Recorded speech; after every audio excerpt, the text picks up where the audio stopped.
The following program contains graphic historical situations and images. Viewer discretion is advised.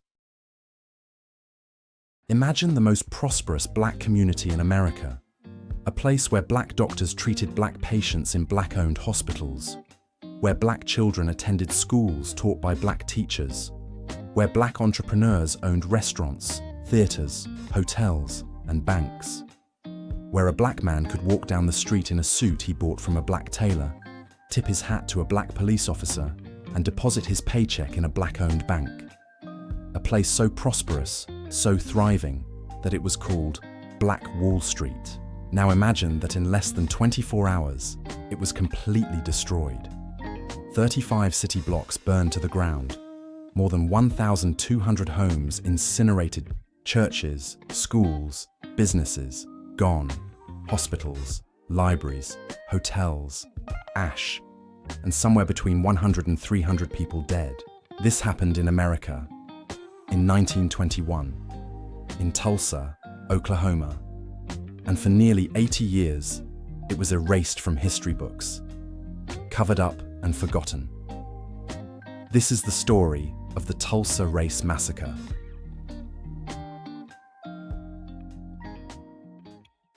To understand what was destroyed, you first need to understand what was built. Our story begins not in Tulsa, but across the American South in the decades following the Civil War. The Emancipation Proclamation of 1863 and the 13th Amendment of 1865 legally ended slavery in America. 4 million enslaved people were suddenly free, but freedom without resources, without land, without education, without political power, that's not really freedom at all. For a brief moment during Reconstruction, there was hope. Black men could vote. Some were elected to office. Schools were built. Laws protected civil rights. But then came the backlash. By the 1890s, Reconstruction had been systematically dismantled. Jim Crow laws enforced racial segregation across the South. The Ku Klux Klan terrorized black communities with impunity. Lynchings were common. Over 4,000 black people were lynched between 1877 and 1950. Black Americans faced a choice: stay in the South under oppressive conditions or seek opportunities elsewhere. Many headed west. Oklahoma, then known as Indian Territory, presented a unique opportunity. The land had been home to indigenous tribes forcibly relocated during the Trail of Tears. As white settlement increased and Oklahoma moved towards statehood, the territory developed a complex racial dynamic. Unlike the Deep South, Oklahoma didn't have the same entrenched plantation culture. There was space, there was opportunity, and there were black settlers eager to build something new. Among them were people like O.W. Gurley. Ottaway W. Gurley was born into slavery in 1868 in Huntsville, Alabama. After emancipation, he received an education and became a teacher. But teaching didn't satisfy his ambitions. He wanted more. In 1905, Gurley moved to Tulsa, then a small frontier town of about 1,400 people. He bought 40 acres of land on the north side of the railroad tracks, in an area that would become known as Greenwood. Here's what made Gurley special. He understood that black economic power came from black people supporting black businesses. So he divided his land into small lots and sold them exclusively to black buyers. He opened a rooming house, then a grocery store. His vision was simple but revolutionary: a self-contained black economy. Then came John the Baptist Stratford, known as J.B. Stratford. Born in 1861 to formerly enslaved parents, Stratford worked his way through college and became a lawyer. He moved to Tulsa in 1899, before it was even incorporated as a city. Like Gurley, he saw opportunity. Stratford built the Stratford Hotel. At 65 rooms, it was the largest black-owned hotel in America. He bought property across Greenwood, renting and selling to black entrepreneurs. Stratford wasn't just a businessman. He was an activist, a lawyer who fought for civil rights, and a man who believed that economic independence was the path to true freedom. Then, in 1905, oil was discovered near Tulsa. Almost overnight, Tulsa transformed from a frontier town into a boom city. Oil money poured in. The population exploded from 1,400 in 1900 to over 100,000 by 1920, and the Greenwood district exploded with it. Black workers found jobs in the oil fields, in the refineries, as domestics in wealthy white households. They earned money. And crucially, they spent that money in Greenwood. By 1921, Greenwood was extraordinary. Picture Greenwood Avenue, the heart of the district, a bustling street lined with brick buildings, neon signs, and crowds of well-dressed people. There were over 300 black-owned businesses, 2 movie theaters, a dozen churches, 2 newspapers, a hospital, 2 schools, a library, restaurants, hotels, pool halls, nightclubs, and many more. The Dreamland Theatre showed the latest films. The Williams Confectionery served ice cream to families on Sunday afternoons. The Stratford Hotel hosted conventions and welcomed black travelers who couldn't stay in white hotels. Here's what made Greenwood special. The dollar circulated within the community. When a black oil worker got paid, he might deposit money in a black-owned bank, buy groceries from a black-owned store, get his hair cut by a black barber, see a movie at a black theatre, and have dinner at a black restaurant. That same dollar might change hands 36 to 100 times before leaving the community. This internal circulation created wealth, created opportunity, created pride. Booker T. Washington visited Greenwood and called it Wall Street. The nickname stuck, eventually becoming Black Wall Street. Let me introduce you to some of the people who built Black Wall Street. Dr. A.C. Jackson was considered one of the best surgeons in America. Regardless of race, white doctors sent their patients to him. The Mayo brothers reportedly called him the most able Negro surgeon in America. Lula Williams ran a confectionery that was the social center of Greenwood. Her store was where people gathered, where news was shared, where community happened. John and Lula Williams also owned the Dreamland Theatre and several other properties. B.C. Franklin was a lawyer who had moved to Tulsa in 1921, just weeks before the massacre. His son, John Hope Franklin, would become one of America's greatest historians. Mabel Little ran the children's clinic, caring for black children in a segregated healthcare system.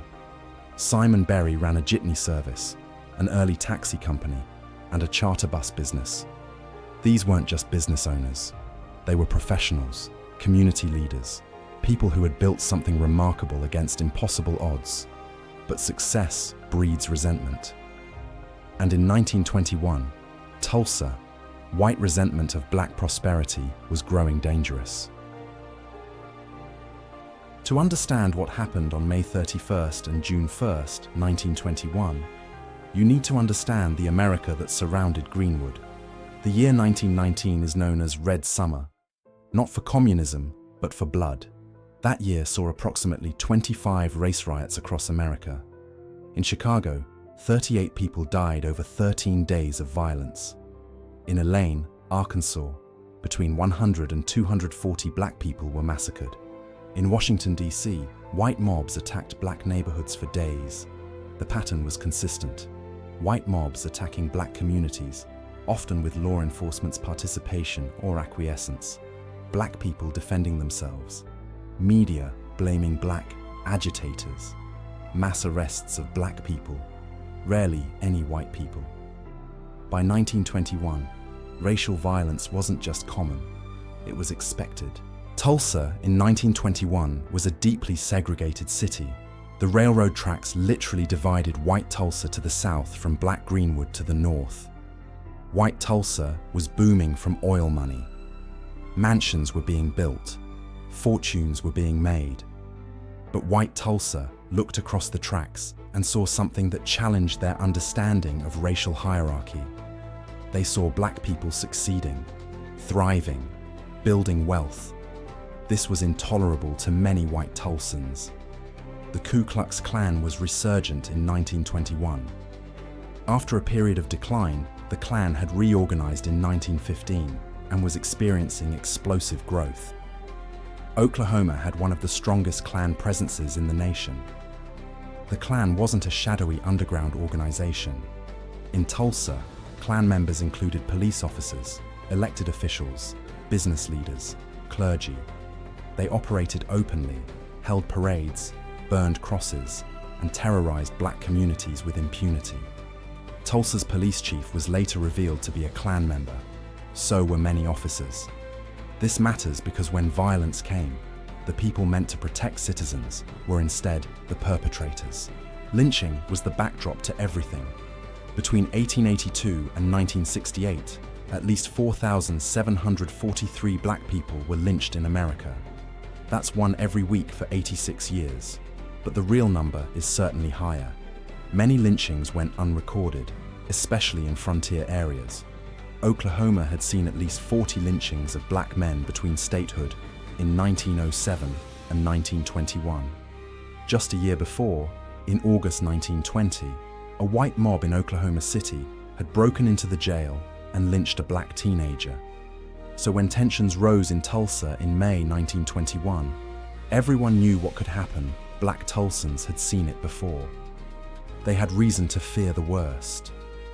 On May 30th, 1921, a 19-year-old black man named Dick Rowland entered the Drexel building in downtown Tulsa. He worked shining shoes at a nearby parlor.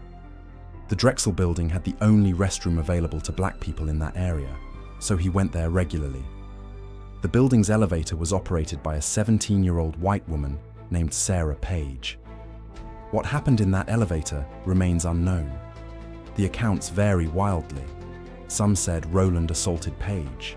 Some said he grabbed her arm. Some said he stepped on her foot and she screamed. Some said they were in a consensual relationship and had an argument.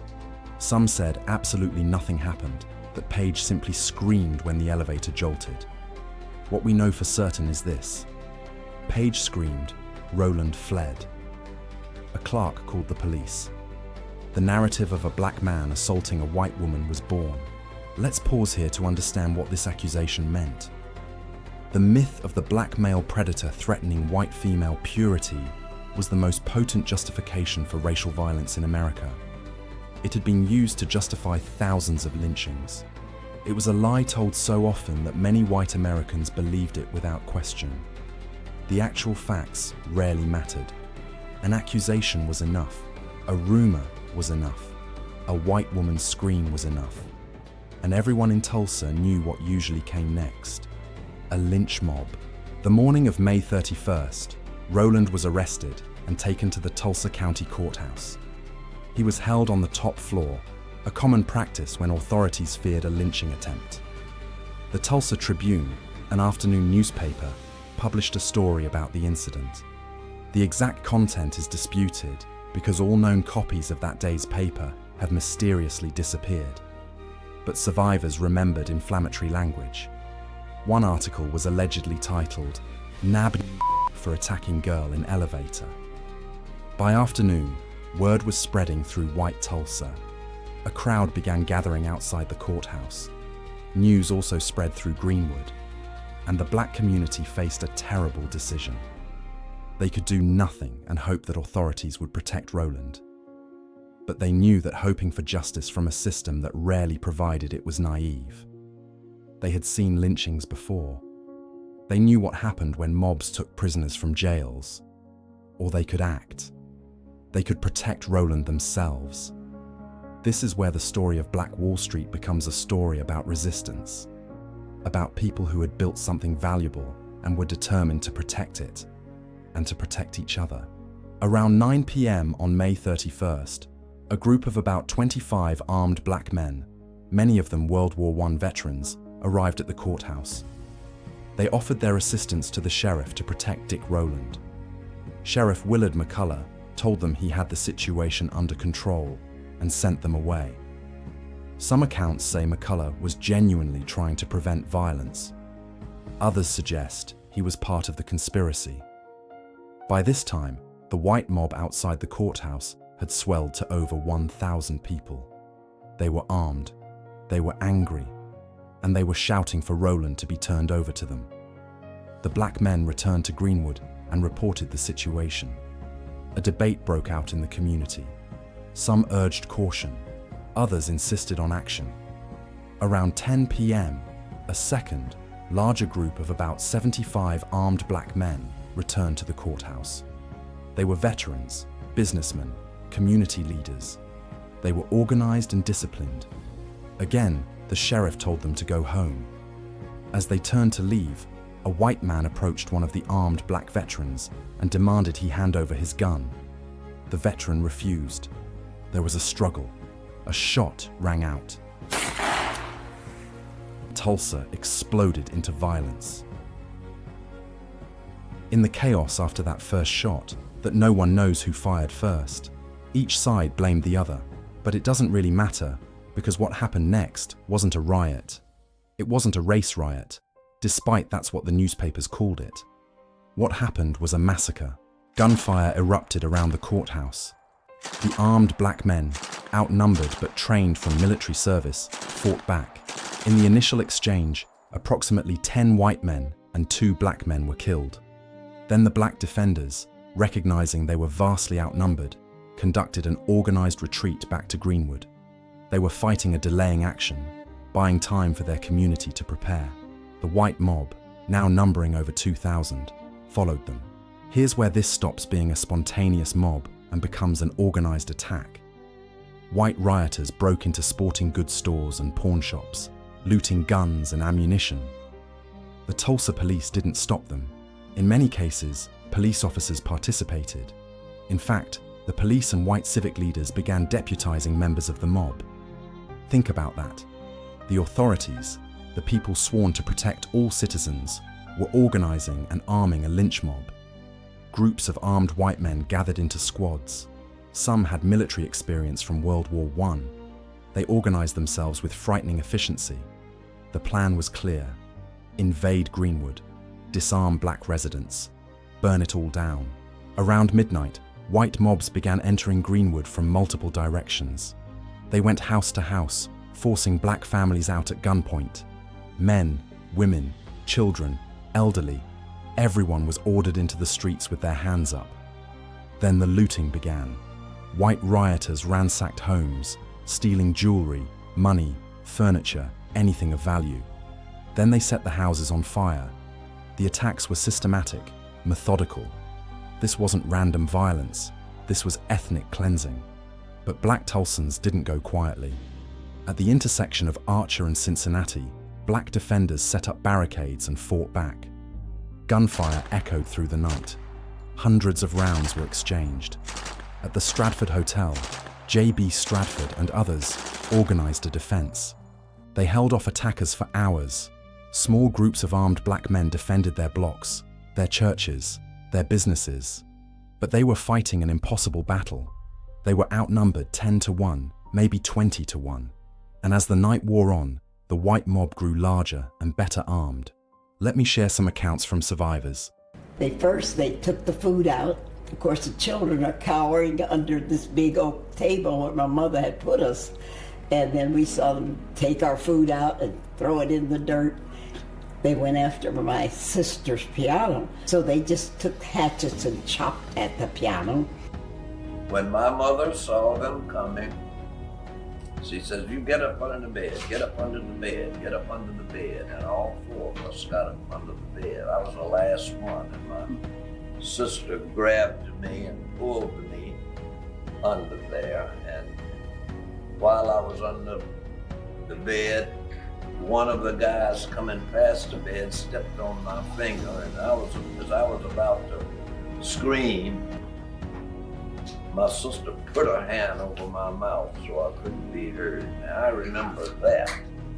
I was asleep, and my mother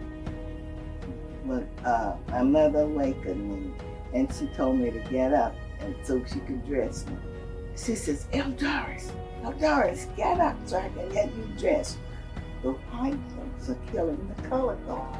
Where were the police during all this? Where was the National Guard? The police weren't stopping the violence. They were participating in it. Officers were seen leading groups of armed white men into Greenwood. They were deputizing mob members. They were arresting black people who were defending their homes, arresting them for inciting a riot. The fire department?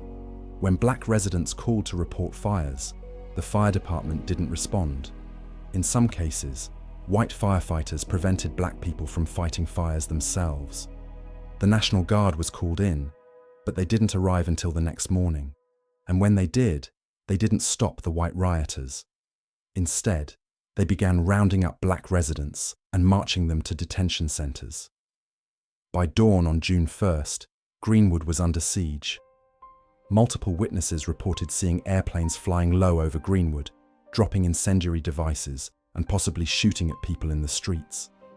The Tulsa Race Massacre may have been the first aerial bombing of an American city by Americans. Think about that. Private planes, likely loaded with makeshift firebombs, attacking a residential neighborhood, attacking American citizens on American soil. By mid-morning on June 1st, the organized attack reached its crescendo. Squads of armed white men moved through Greenwood with military precision. They went block by block, systematically burning everything. Mount Zion Baptist Church, one of the largest black churches in Oklahoma, was burned. The congregation had just finished paying off the mortgage. Schools, libraries, hospitals, law offices, newspapers, hotels, homes, all burned. Meanwhile, thousands of black Tulsans were being rounded up at gunpoint and marched to detention centers. The main detention site was at the Tulsa Convention Center. Others were held at the fairgrounds, in churches commandeered for the purpose. Guards, both police and deputized citizens, held them at gunpoint. To be released, black residents needed a white person to vouch for them and essentially take custody of them. This meant finding a white employer or other sponsor. Until then, they were imprisoned without charge, without trial, behind barbed wire. At peak, over 6,000 black Tulsans were detained, nearly the entire population of Greenwood. Think about what this means. The survivors of a massacre were then imprisoned for surviving.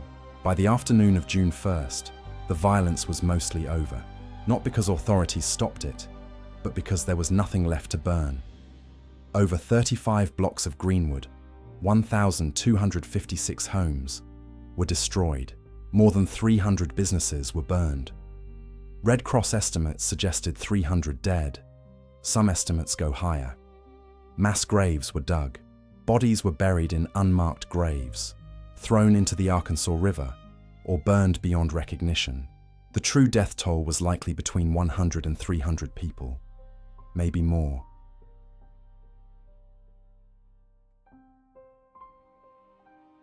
In the hours and days after the massacre, as Greenwood still smoldered, the cover-up began. The Tulsa Tribune, which had printed inflammatory articles about Dick Rowland, removed its entire May 31st edition from its archives. To this day, no complete copy has ever been found. Suspicious, isn't it? The Tulsa newspapers began calling the massacre a race riot, implying equal responsibility on both sides. Police records were conveniently lost. Documentation of deputized citizens vanished. Lists of who received weapons disappeared. Insurance claims by black residents were denied. Insurance companies invoked riot exclusions, claiming they weren't responsible for damages caused by riots or civil unrest. Black Tulsans lost everything and received nothing. Grand juries were convened to investigate. But instead of indicting white rioters, they blamed black residents for the violence. The grand jury report stated, "There was no mob spirit among the whites, no talk of lynching, and no arms. The assembly was quiet until the arrival of armed Negroes, which precipitated and was the direct cause of the entire affair." This was a complete lie. But it became the official narrative. Over 200 black people were indicted for crimes ranging from rioting to murder. How many white people were indicted? A handful, and none were convicted. Dick Rowland, the young man whose alleged assault triggered everything, the charges were quietly dropped. Sarah Page, the elevator operator, refused to testify and left town. There was likely no assault at all. After the massacre, black Tulsans wanted to rebuild. Despite losing everything, they were determined to resurrect Black Wall Street. But Tulsa's white leadership had other plans. The city commission quickly passed a fire ordinance requiring any new buildings in the burned area to be built with expensive fire-resistant materials. This was far beyond what most black residents could afford. The real goal was transparent. Use building codes to make it financially impossible for black people to rebuild, clearing the way for white commercial development. There was open discussion of relocating the entire black population to the edge of town, of turning Greenwood into an industrial district or railroad depot. But black Tulsans refused to be erased. They sued over the fire ordinance. They organized. They pooled resources. They rebuilt anyway, often starting with tents and shacks while they saved money for proper buildings. The black community refused to accept the narrative that they were responsible for their own destruction. They knew the truth, even if the white establishment refused to acknowledge it. Within a few years, Greenwood had partially rebuilt. Not to its former glory, that was impossible without compensation for the losses, but enough to survive. Churches reopened. Some businesses returned. The community persisted, but it was never the same. The economic devastation was too great, the trauma too deep. Black Wall Street had been mortally wounded. Here's the most disturbing part. The Tulsa Race Massacre was essentially erased from history. It wasn't taught in Oklahoma schools. It wasn't mentioned in textbooks. Newspapers stopped covering it. It became the thing no one talked about. White Tulsans acted like it never happened. Many genuinely didn't know about it. Their parents and grandparents had kept the secret. Black Tulsans who survived carried the trauma in silence. Many didn't tell their own children and grandchildren.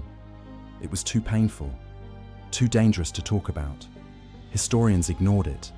Textbooks omitted it. For decades, one of the worst incidents of racial violence in American history was simply forgotten. The silence wasn't accidental. It was enforced. In schools, teachers who tried to teach about the massacre were reprimanded or fired. When students asked about it, they were told it wasn't important or that the stories were exaggerated. Death certificates were altered or destroyed. Newspapers' archives were lost. Official records vanished. Survivors who tried to speak out were threatened. Some were told they would lose their jobs if they talked. Others faced direct threats of violence.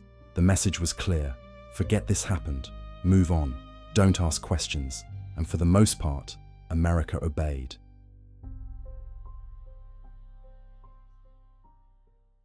For 50 years, the Tulsa Race Massacre existed only in whispers and fading memories. But in the 1970s, something began to change. In 1971, exactly 50 years after the massacre, a small group of historians and activists in Tulsa decided it was time to break the silence. Survivors who had carried their trauma in silence for half a century began to speak. They were old now, in their 70s, 80s, 90s. They knew time was running out. If they didn't tell their stories now, the truth would die with them. W.D. Williams, Otis Clark, Eldoris McIndici, and Olivia Hooker were among those who spoke out. Their courage inspired others. More survivors came forward. Oral histories were recorded. The truth could no longer be suppressed. In 1996, 75 years after the massacre, Oklahoma finally took official action. The state legislature created the Tulsa Race Riot Commission, later renamed the Tulsa Race Massacre Commission, to investigate what happened and make recommendations for reconciliation. The commission's work was groundbreaking. They interviewed survivors, reviewed archives, examined evidence. In 2001, they issued a comprehensive report that laid out the truth in undeniable terms. This was not a riot. It was a massacre. White mobs initiated and perpetrated the violence. Authorities participated in and facilitated the attacks. Hundreds died and thousands lost everything. The black community bore no responsibility for the violence. It was a powerful document, but when it came to implementation, progress stalled. Survivors and descendants began demanding reparations. Not charity, not sympathy. Reparations, compensation for what was stolen, for what was destroyed, for what was lost. In 2003, survivors filed a lawsuit seeking reparations. These were people who had lived their entire lives in the shadow of the massacre. They had rebuilt their lives from nothing. They had carried their trauma in silence for decades. Now, in their final years, they were asking for justice. The lawsuit was dismissed. Courts ruled that too much time had passed, that the statute of limitations had expired. Think about that. The massacre was covered up for 80 years. Survivors were silenced, threatened, erased from history. Then when they finally could speak, when the truth finally emerged, they were told, "Sorry, you should have filed your claim earlier." It was a bitter defeat. Many survivors died without receiving any compensation. Starting in 2020, serious efforts began to locate and excavate mass graves. Survivors had always reported seeing bodies loaded onto trucks, being buried in mass graves, being dumped in the Arkansas River, but their testimony was dismissed for decades. Ground-penetrating radar surveys of suspected sites found anomalies consistent with mass burials. In October 2020, excavations began at Oak Lawn Cemetery. The search continues.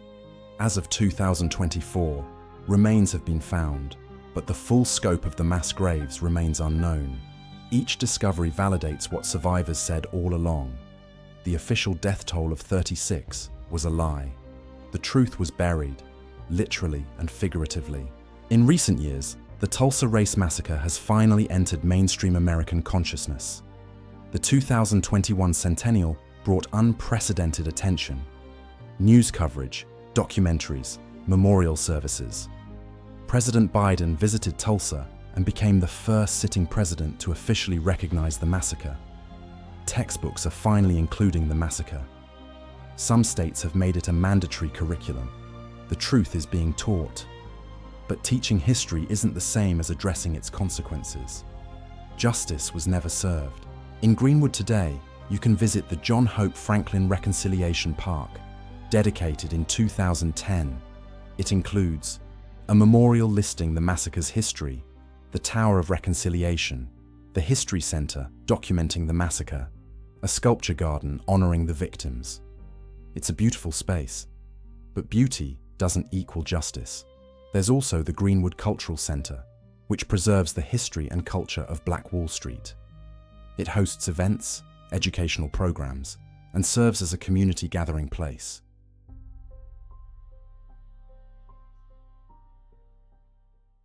So why does the Tulsa Race Massacre matter today? Why am I telling you this story 104 years later? Because the lessons of Tulsa aren't just history. They're about the present and future. Lesson 1. Prosperity breeds resentment. Black Wall Street was destroyed because it succeeded. The white mob didn't attack Greenwood because it was poor or dangerous. They attacked it because it was prosperous, because black people were thriving, because the very existence of black wealth and success challenged white supremacy's foundational lie, that black people were inferior. Lesson 2. Silence enables atrocity. The cover-up was almost as destructive as the massacre itself. When we erase uncomfortable history, we ensure it can happen again. Lesson 3. Trauma is generational. The survivors of the massacre carried trauma that shaped the rest of their lives. Many developed PTSD. Trauma doesn't end with the traumatized person. It's passed down. Children absorb their parents' fears, and grandchildren inherit the scars. Ignoring historical trauma doesn't make it go away. It just ensures it keeps hurting people. Lesson 4. America has never fully reckoned with racial violence. The Tulsa Race Massacre shows us what this failure costs. When we don't face our history, we can't heal from it. When we don't acknowledge harm, we can't repair it. When we don't tell the truth, we can't move forward. Today, if you visit Greenwood, you'll find a neighborhood that's still struggling. Yes, there are memorials. Yes, there's a cultural center. Yes, there's renewed attention and some investment. But North Tulsa, the area that includes historic Greenwood, remains one of the poorest parts of the city.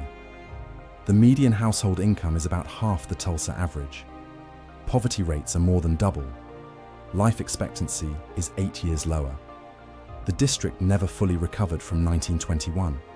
How could it? Entire generations of wealth were destroyed. Educational opportunities were lost. Business networks were obliterated. Trauma was passed down. One building connects the past and present. Vernon African Methodist Episcopal Church. It continues to serve the community. Sunday services are held in the same sanctuary where survivors prayed for deliverance in 1921. It's a living connection to that history. The church has become a symbol. Destruction didn't win. The community survived. Faith endured. So why tell this story? Why dwell on such painful history? Because forgetting is not moving on. Forgetting is allowing injustice to persist. Because the survivors deserve to have their stories told, their trauma acknowledged, their demands for justice heard. Because the perpetrators and enablers of the massacre were never held accountable, and that failure of justice matters. Because the same patterns of racial violence, economic destruction, and institutional complicity didn't end in 1921. They continue in different forms. Because America has never fully confronted its history of racial terror, and until it does, we can't fully heal. So what should happen now? A national reckoning and systemic reforms. Tulsa wasn't unique. America needs a comprehensive process for acknowledging, documenting, and addressing its history of racial violence. Something like a Truth and Reconciliation Commission.